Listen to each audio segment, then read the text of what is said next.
আমি দুঃখ পাবো তো পাবো কেন, আমি কষ্ট পাবো তো পাবো কেন, আমি আফসোস করবো তো করবো কেন, আমি তো আসার সময় কিছু আনিই নাই, খালি হাতে এনে এসেছি।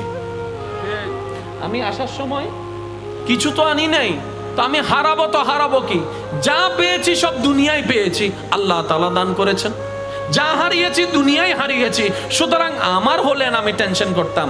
আরে আমি বান্দার চোখ বলে, পেট বলো, হাত বলো, পা বলো, চেহারা বলো, চুল বলো, একটাও তো আমার নয়, সব তো আমার রবের দেওয়া।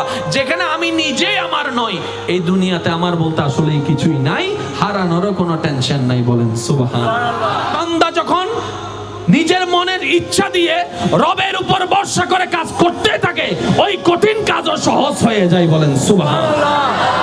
একজন মানুষ সর্বদা আল্লাহর উপর ভরসা রাখতো। সে বলতো আমার কেউ নাই, কিন্তু আমার রব আছে। সুবহানাল্লাহ। জীবনের পরিক্রমায় একটা বিপদে পড়ে একজনের কাছে কিছু টাকা সে ধার নেয় ব্যবসার কাজে।